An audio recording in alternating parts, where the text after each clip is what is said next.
nosotros para un problema de Machine Learning posterior usamos fundacionales y modelos LLMs para transformar los datos. Son muy buenos, hacen muy eficiente el trabajo. Ahí hay un problema de procesamiento del lenguaje natural, donde yo tengo que atar esas palabras con un sentimiento y poder entender, o la máquina tiene que entender qué es lo que la gente está sintiendo, que es algo totalmente nuevo. Eso es otra también. Entonces todo el mundo es, no, pero esto, esta cosa nueva de los de ChatGPT, eso es una cosa totalmente distinta que nunca nadie había visto. Y la verdad es que pues no es tan así.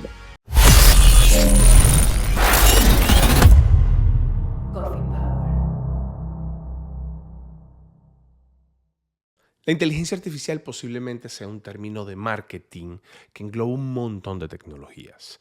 El machine learning, el deep learning, el procesamiento del lenguaje natural y todo esto combinado con un montón de data genera lo que se llama los LLM o Large Language Models. Y básicamente esto lo que te permite es generar inteligencia artificial generativa. Todo esto que hemos visto con ChatGPT, con Bard, con todas estas soluciones. Y este es un episodio donde vamos a explicar cómo esto se construye, cómo esto se combina con tu data, todo lo que es el tema del embedding, que ya les voy a comentar más adelante qué es lo que es. Y con Lina Osorio, que es nuestra invitada, que está haciendo proyectos interesantísimos en ADL Digital Labs, nos va a comentar y vamos a desgranar todo eso. Y yo les prometo que cuando usted termine de ver este episodio, usted va a entender y va a saber qué hacer si usted se quiere especializar en los LLM. Así que aquí comienza Coffee Power. Si estás enfrentando retos tecnológicos en tu compañía, en The Wall Line podemos ayudarte. The Wall Line es una compañía que se especializa en desarrollo de software, consultoría, desarrollo web, desarrollo móvil, integraciones de sistemas. Ya sea que necesites un equipo de desarrolladores en tu proyecto o necesitas que te resolvamos ese lío tecnológico, ese espagueti que tienes de tecnología, o necesitas mejorar la cultura de ingeniería o acelerar los proyectos que tienes en curso. No importa dónde estés, aquí estamos para colaborar contigo. Si quieres contactarnos, puedes visitar thewallline.com o nos escribes aquí mismo en Coffee Power y cuadramos una reunión para impulsar tu proyecto al próximo nivel. Bienvenidos a un nuevo episodio de su podcast Coffee Power. Y bueno, vamos a hablar de LLMs, LLM o modelos de lenguaje. Yo estaba hablando de modelos de lenguajes largos, grandes, enormes. Pero lo interesante es que aquí ya le voy a presentar a mi invitada, a Lina Osorio, que es líder de analítica avanzada en Aval Digital Lab. Así que, Lina, bienvenida a Coffee Power. Gracias, Os, gracias a todos. ¿Cómo estás? Estoy muy contenta de estar por aquí. Muy contenta, emocionada de vernos y pues como conversar un ratico de esto. Mira, Lina y cafeteros, este es un tema un poco complejo. Es un tema que se puede poner bastante complicado de explicar, y un poco la similitud que le hago es, imagínense ustedes, cafeteros, que estén escuchando la radio y estén escuchando un juego de tenis, ¿no? ¿Cómo narraríamos un juego de tenis, ¿no? Imagínate tú. Y le pegó la pelota y le volvió a pegar la pelota y le volvió a pegar la pelota. Se puede poner un poco complicado. Narrar un partido de fútbol puede ser un poco más digamos interesante, un partido de béisbol también interesante. Entonces vamos a hacer un esfuerzo enorme por tratar de explicar este episodio y no convertirlo en un juego de tenis. Entonces Lina es una persona que sabe muchísimo, ella es líder en analítica avanzada y está trabajando en proyectos increíbles. Y Lina, yo quiero comenzar por preguntarte, ¿qué es un LLM? ¿Qué es un LLM? Bueno, toda esta imagen que tú ves ahí, esta imagen, la primera imagen que tenemos en el Word, ¿verdad? Fue una imagen que usamos para responder esa primera pregunta en la empresa donde yo trabajo a todos los grandes stakeholders del tema, porque suele pensarse que es como algo supremamente traído de la nebulosa, es supremamente extraño, que es algo totalmente nuevo. Esa es otra también. Entonces todo el mundo es, no, pero esto, esta cosa nueva de los de ChatGPT, todo esto es una cosa totalmente distinta que nunca nadie había visto. Y la verdad es que pues no es tan así. Sí tiene componentes nuevos, que seguramente lo vamos a hablar más adelante, pero es, digamos, los LLMs están enmarcados dentro de la inteligencia artificial. Entonces, yo diría que son primitos menores o los hijitos del Machine Learning, que es como lo que estuvo muy en boga Sí. estos últimos años, ¿cierto? Entonces está la inteligencia artificial, ¿cierto? Que lo engloba todo. Que yo siempre he visto la inteligencia artificial como el término de marketing para englobar todo esto, ¿no? Sí, eso, exacto, sí, y eso es realmente. Entonces, como que la inteligencia artificial te engloba todo, Sí. todo lo que te ayuda a procesar video, imágenes, procesamiento de lenguaje natural, todo está como enmarcado ahí. Sí. Y luego hay como digamos, como dos submundos, el Machine Learning, y dentro del Machine Learning hay más submundos, Sí, que es aquí el Deep está. Learning o el aprendizaje profundo, ¿cierto? Que es la bolita anaranjada. Esta que está acá. Entonces, exacto, los LLMs viven en el mundo del aprendizaje profundo. Yo no busco explicar nada, sino replicar un comportamiento humano.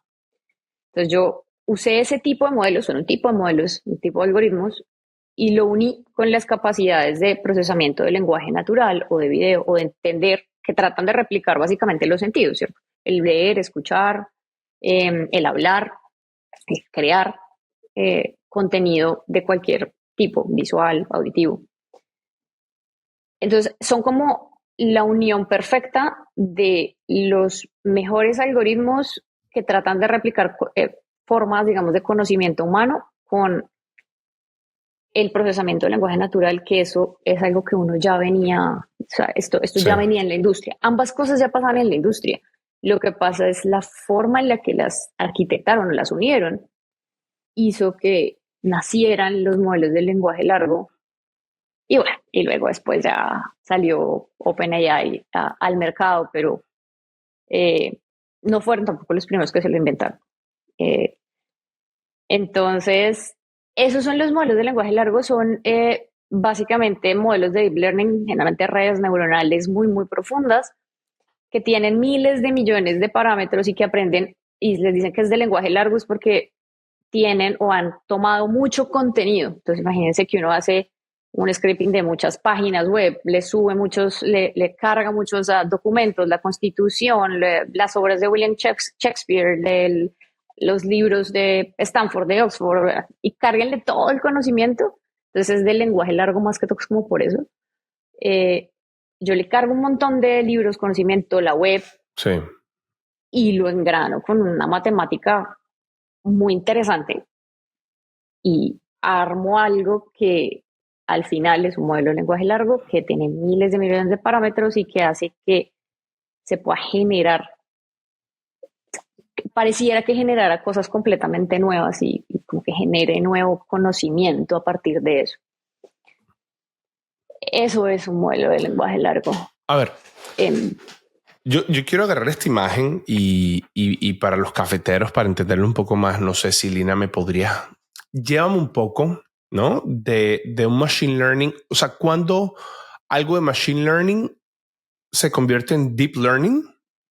¿No? Uh-huh. Y cuando algo de deep learning se convierte en LLM, si eso tiene sentido, Okay. ¿no? Porque lo que entiendo es que el LLM es la intersección entre machine learning, deep learning y NLP, Natural Language Processing, ¿no? Que me imagino que es es otro tipo de sistema. O sea, llévame un poquito para entender las diferencias de cada uno, para saber, o sea, cuándo ya yo digo o qué es lo que necesito tener para algo para decir ya estoy trabajando en un LLM.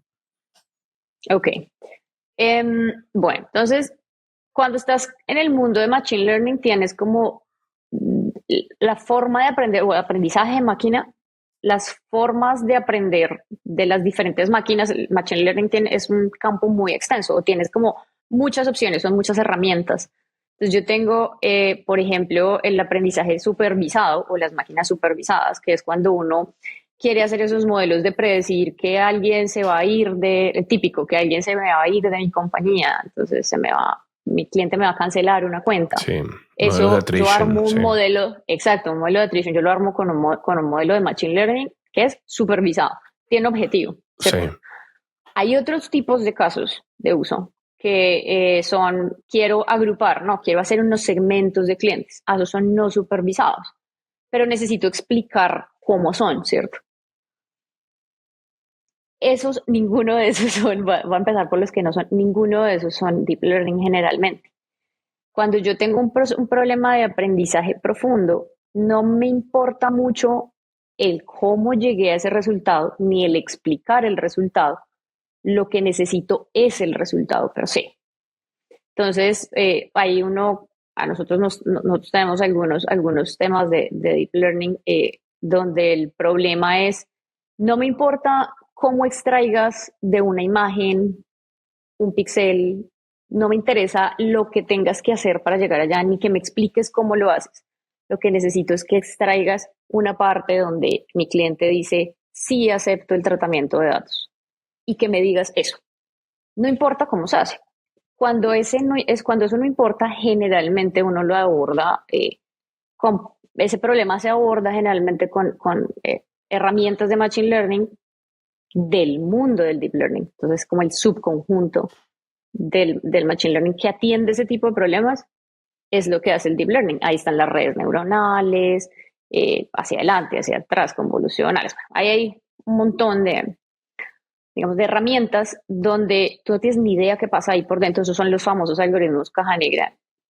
Pero tú le das un input y él saca el output que tú necesitas y es todo lo que importa.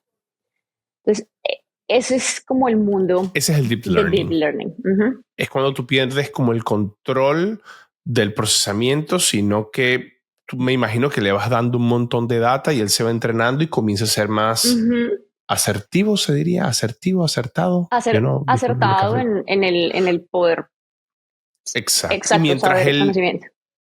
Sí, me imagino que ustedes en los equipos que entrenan estos algoritmos van teniendo como un porcentaje de estos aciertos y a medida que ese porcentaje vaya subiendo es cuando el algoritmo, digamos, se ha estado entrenando mejor y ya ahí es cuando llega. ¿Okay? Okay. De hecho, si queremos verlo mejor en la segunda imagen, más abajo en el documento, ahí esa imagen es una imagen que refleja, es un GIF, si no se me está, lo puedes poner como en play. Es una imagen que refleja lo que hace una red neuronal, que es un algoritmo de deep learning. Entonces, a la izquierda yo le estoy pasando el número 2, el número 7, el número 1, una palito como doblado que pueden ni siquiera ser un 1, ¿cierto? Y él empieza a procesarlo y hace miles de conexiones. O sea, esas miles de conexiones son las capas de las neuronas, miles de conexiones. ¿Qué está pasando exactamente ahí adentro? Es muy complicado de saberlo. Hay métodos en los que uno tiene algo de idea y puede controlar lo que va pasando, pero si quisiéramos explicarlo como un A más B más C, no funciona así. Es lo mismo y trata de replicar, se llaman neuronas y capas, porque trata de replicar lo que pasa en el cerebro humano. Hay muchas cosas intrincadas por dentro que uno a veces no sabe cómo explicar, solo sabe que sabe el resultado. Sí. Y unas veces acierta y otras veces, pues, no, ¿cierto? Sí. Entonces, en el ejemplo del palito torcido, no sabemos si es un 1. Él piensa que es un 1, pero... Pues, es lo más cercano. Sí. Podría ser un 1. Ajá. Y esto después se le puede poner toda la complejidad que uno quiera, ¿no? O sea, se le puede hacer esto en audio, en video, en texto, en fotos. Esta es la base de lo que está por detrás de todos los LLMs. Esto es la semillita que hizo que alguien más pensara en cómo volver esto más grande y más grande y más grande. Y es lo que vemos hoy en el mercado ya estructurado. ¿Y explícame un poco qué es esto de Natural Language Processing, en NLP, o procesamiento del lenguaje natural? Entonces, ese es como otro campo que se ha tratado de abordar de muchas formas. Lo que busca, digamos, ese campo también está muy relacionado con la matemática, están muy, muy, muy atados. Es poder convertir el texto o el proceso, el lenguaje natural de un humano, ¿cierto? Un texto, las palabras, y poder entender ese lenguaje, hacer que la máquina entienda ese lenguaje. Entonces, cuando yo armo una frase de esta frase es de prueba, ¿cómo hago yo que esa frase que yo le dije a una máquina, él entienda el significado de esta, entienda el significado de prueba, entienda que cuando yo le digo esta me refiero a la prueba o me refiero a la frase y no a la prueba? Hacerle entender un lenguaje humano a las máquinas, básicamente. Y eso es un campo en la robótica, es un campo que nosotros también hemos usado en cuando uno tiene, este es uno típico que siempre nos pasa, o nos pasaba antes. Fíjense que yo 4 años en el ADL, al inicio este era un problema, este era un reto muy complejo. Donde tengo unos PDFs, necesito pasar unas palabras, unas imágenes a palabras, ese ya es un reto, y luego esas palabras hacérselas entender a una máquina para que me diga qué está sintiendo la gente. Entonces, ahí hay un problema de procesamiento del lenguaje natural, donde yo tengo que atar esas palabras con un sentimiento y poder entender, o la máquina tiene que entender cómo la gente, qué es lo que la gente está sintiendo, pero con las palabras literales. Ese problema, digamos, tenía varias aproximaciones y ya, también es un campo que lleva mucho tiempo, pero el cuento que les iba a echar era, cuando nosotros arrancamos, cuando mi equipo arrancó con esto y arrancamos a crearlo, nos demorábamos procesando, haciendo ese proceso de pasar de una imagen al texto y del texto a poder crear un sentimiento, no sé, 4 o 5 meses. Era complejo, era muy complejo. Cuando llegaron los modelos de lenguaje largo, que es muy reciente, esos problemas los estamos resolviendo en 2, 3 semanas a lo sumo. Porque hay alguien que ya le enseñó a una máquina muy, muy grande mucho lenguaje natural. Entonces, tengo un hiper mega diccionario gigante que además tiene una inteligencia y entonces me puedo apoyar en eso. Y eso, ese apoyo en esos modelos de LLMs es lo que le llaman generalmente fundacionales. Los modelos fundacionales, que es una cosa que uno oye eso. Es el fundamento para hacer otras cosas, le facilita a uno mucho la vida. Y entonces el LLM viene siendo, por lo que entiendo acá, la combinación de todo lo que nos explicaste. Pero ¿cómo yo saber que estoy ya trabajando con modelos de LLM? O sea, ¿qué es lo que necesito tener o no sé si es un equipo, no sé si es una tecnología en particular, no sé si es una cantidad de data que tengo que tener para decir, bueno, ya estoy entrenando, combino todo esto, boom, y comenzamos a trabajar con lenguajes de LLM? De LLM, ok. Bueno, actualmente lo que generalmente los equipos, digamos que estamos como en el negocio resolviendo temas, lo que hacemos es usar LLMs que ya están disponibles. Entonces hay pagos, hay no pagos, entonces Stanford tiene sus propios LLMs, está Vicuña, está Alpaca, está Llama es de Meta, y son modelos que vienen ya como alguien llámese Meta, OpenAI, Stanford, se tomó la molestia de pasarle a muchas redes neuronales estructuradas de una forma, mucha información, y yo ya me puedo nutrir de eso. Entonces yo puedo usar un LLM para mi fin, ¿sí? Entonces lo que hacemos es, ahí es donde le llamamos fundacionales, yo cojo el modelo Llama o cojo el modelo... ¿Y son open source? GPT, sí, son open source. Hay open source, hay muchísimos. Yo vi uno de Databricks. Diferentes... ¿No conociste sí. Databricks? Sí, que te lo puedes descargar. De hecho, en un episodio lo hablamos. Puedes descargártelo y puedes comenzar a experimentar con ese modelo. Sí. Hay muchos, sí, y hay muchos muy buenos. Y algo que estamos viendo con el equipo es la infraestructura que necesitas para usarlos de primera mano, o sea, entrenar, digamos, setearlos de primera mano, porque no es precisamente entrenarlos.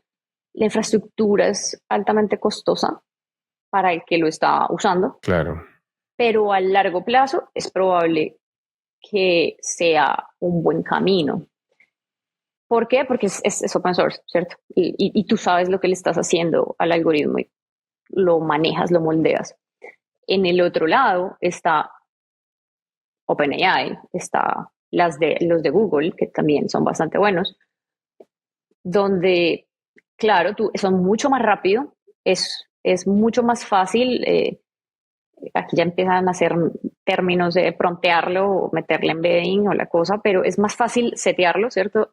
No es tan costosa la infraestructura porque es un llamado de una API, eso es relativamente As a sencillo, service. pero ¿cómo va a ser el costo futuro cuando quieras escalar? Claro. Y eso es una incógnita que te digo, todavía la estamos iterando porque pues no lo sabemos. Pero volviendo a tu pregunta, uno puede usar muchísimos, hay muchos open.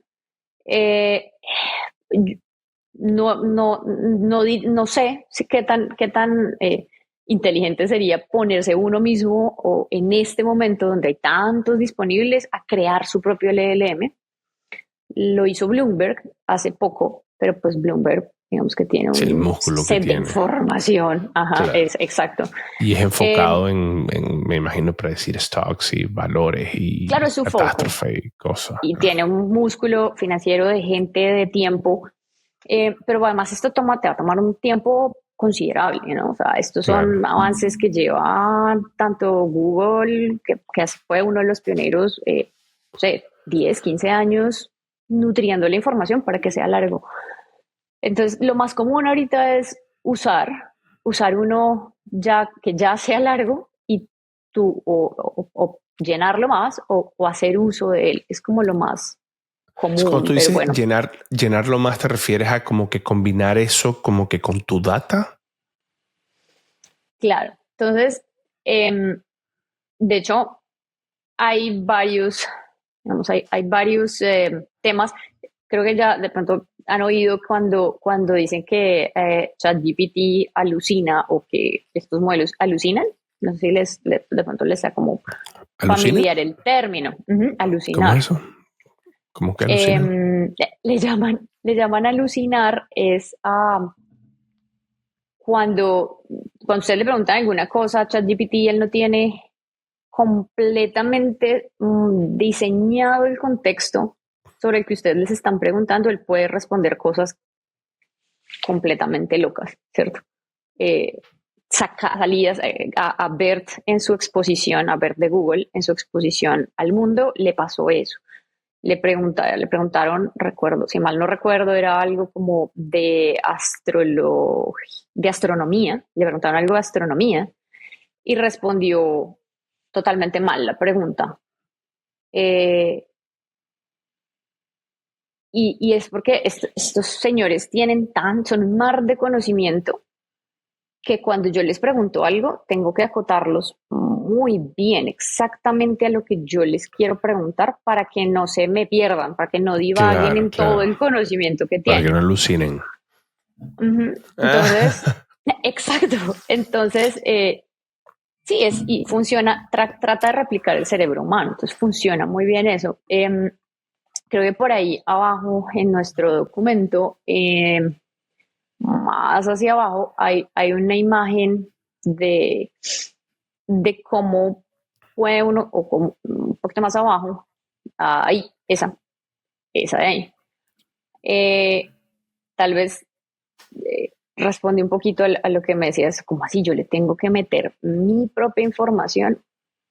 Bueno, resulta que sí, o sea, esto pues no es una cajita, digamos como que una caja mágica en la que tú le preguntas cualquier cosa y él sabe exactamente lo que tú le quieras preguntar. No.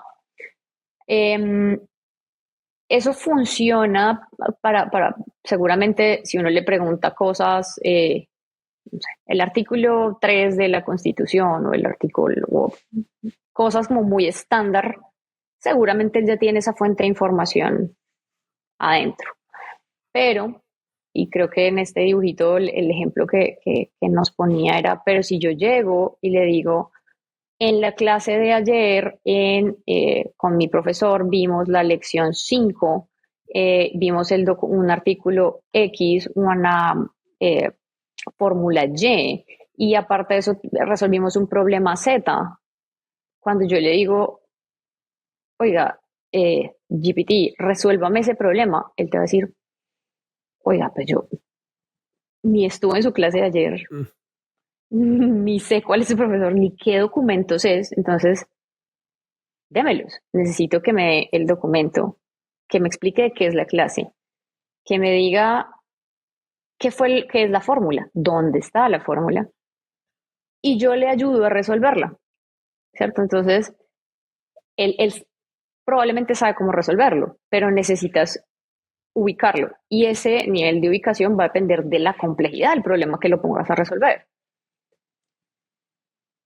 Entonces, en este dibujito, que es muy real, para los MVPs que nosotros tenemos ya andando de, oiga, un asesor virtual para beneficios de un set de beneficios y un seguro, es caso de la vida real, pues yo no cojo a GPT y lo llamo y dejo que la gente le haga preguntas porque él no sabe qué asesoría de qué tipo de seguro está dando, Sí, ni claro. qué documentos, ni si es de qué medicina, él no tiene ni idea de nada de eso. Entonces, ¿qué tuvimos que hacer? Ah, bueno, entonces yo tengo que embeberle ese conocimiento. Esos son los famosos embeddings. Entonces yo le envío el documento, le envío la imagen. Ah, pero le tengo que embeber una imagen. Entonces me toca hacer otro modelo previo para hacer las imágenes. Y el documento, entonces me toca hacer otro modelo previo para el texto. Y aparte de eso, tengo inputs humanos. Entonces, los inputs se va como complejizando la cosa, ¿cierto? O sea, en la vida ya de implementación de esto, la cosa Sí. es Y diferente. esos embeddings son básicamente, es como mi data para yo combinar mi Ujú. data con ya LLMs que existan. Es un Ujú. poco así. Es como Exacto. funciona porque me imagino que, o sea, y me lo estoy imaginando a nivel técnico, ¿no?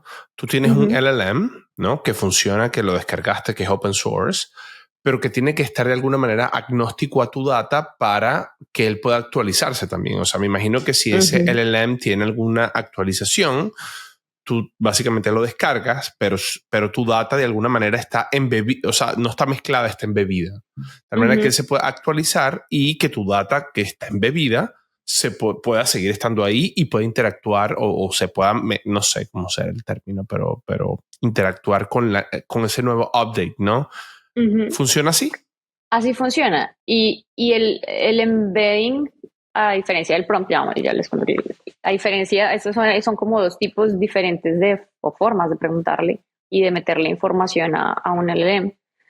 El embedding lo que te ayuda es a acotar mucho el campo de acción y de lo que tiene que responder y a darle información, como tú lo dices, exacta de lo que tiene que responder. Entonces, imagínate que el LLM es un estudiante que ha aprendido matemáticas, literatura, estadística, biología, él sabe de todo, pero si tú no le dices exactamente de qué libro le vas a preguntar, de qué fórmula le vas a hablar, de qué clase le vas a hablar, eh, y hay 1000 libros de estadística y tú no le dices exactamente de cuál le vas a preguntar y él jamás lo ha visto, pues va a estar totalmente perdido.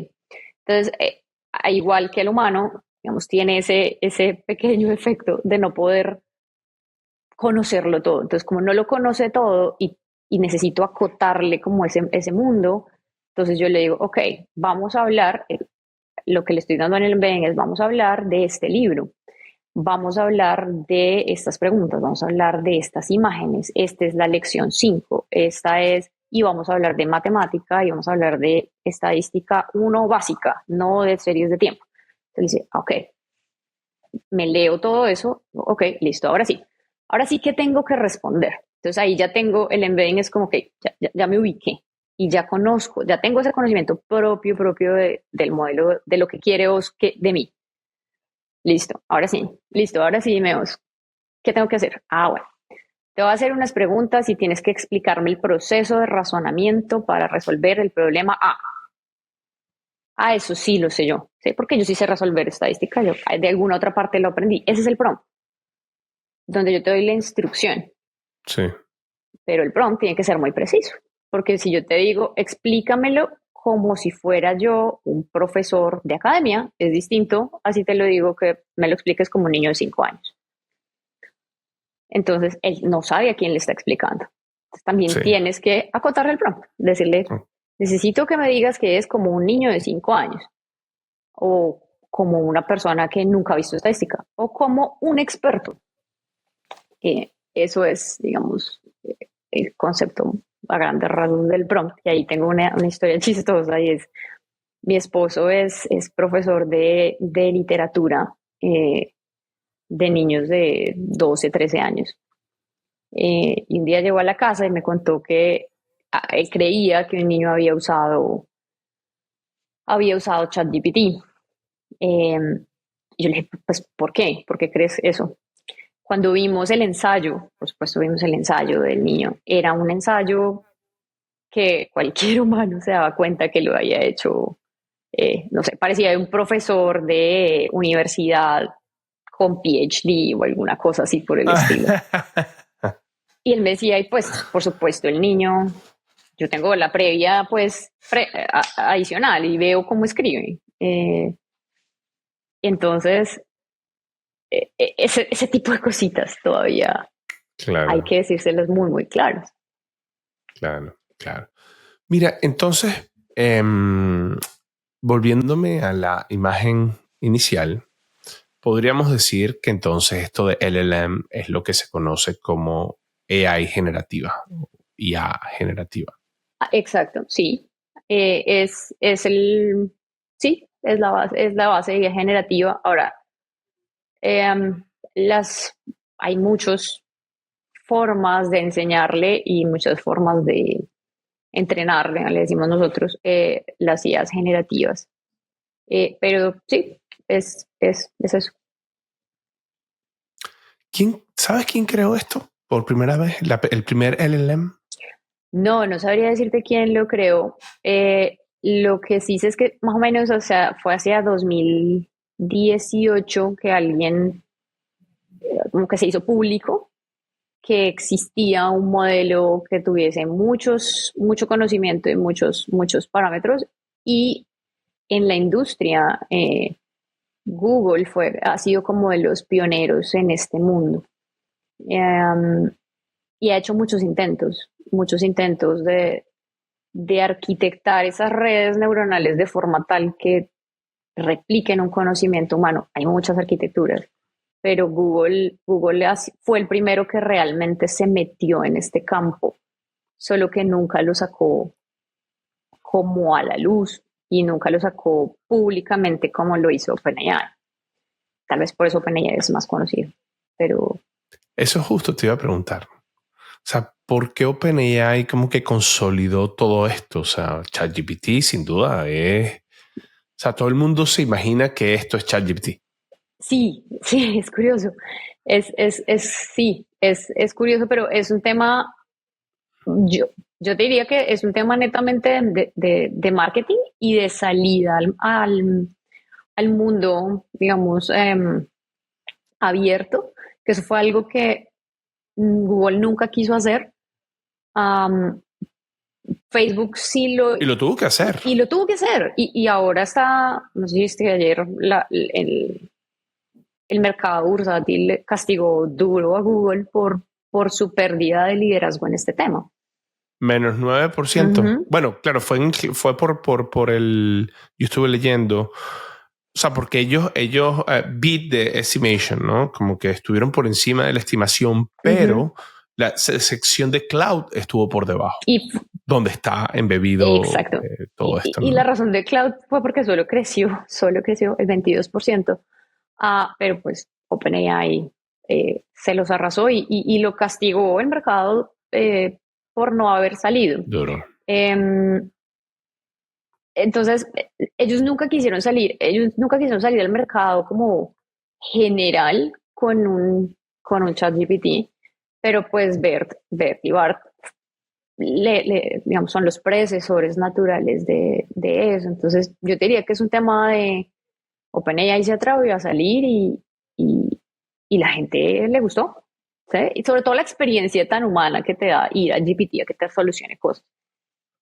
Sí, no, una cosa de Ujú. locos. Es una cosa, las...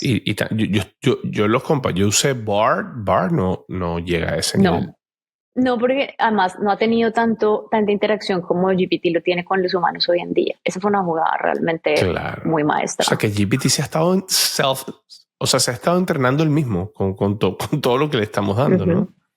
Es, en mi equipo lo veíamos que es como Skynet, o sea, en verdad lo es. Es una locura, Ujú. es una locura. O sea, las cosas que se pueden hacer y las aplicaciones. Ahora, si tú me estás diciendo, por favor, corrígeme si no estoy en lo correcto, que yo puedo utilizar el LLM de OpenAI, que es este, me imagino, en el que está basado ChatGPT, Ujú. y a eso lo puedo combinar con el embedding de mi propia data y generar mi propio ChatGPT con mi data. Bueno, imagínate tú, me pones esteroides en mi compañía. Exacto. Eso es algo que, lo que te digo, o sea, nosotros todavía lo estamos, ya tenemos un asesor, digamos, un agente virtual ya productivo, em, basado en GPT.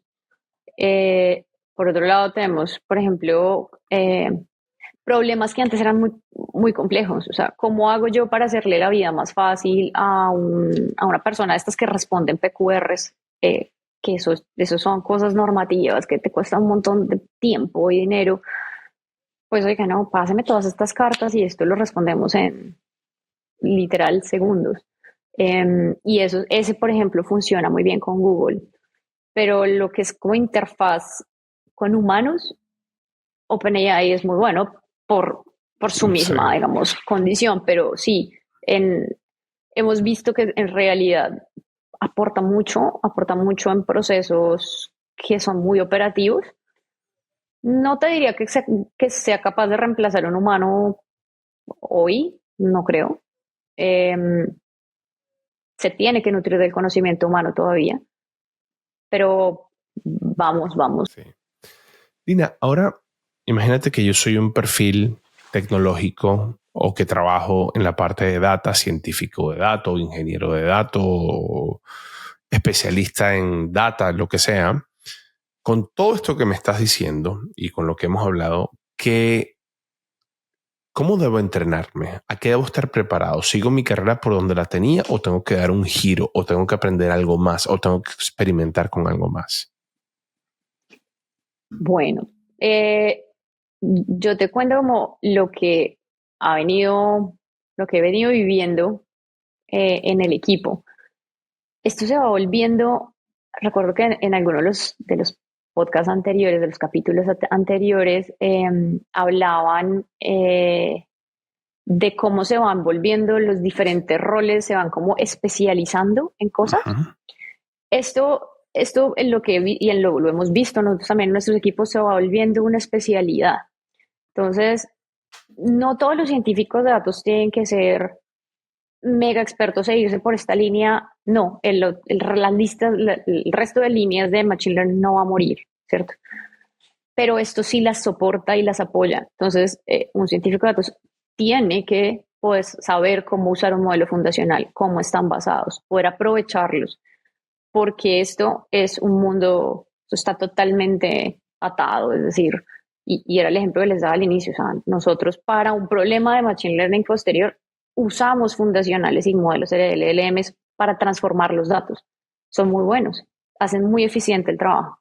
Entonces, si bien no tienen que volverse, digamos, los mega expertos y ser ingenieros de prompts, pero sí tienen que saber cómo funciona y poder usarlos y apalancarlos. Y esa es una opción.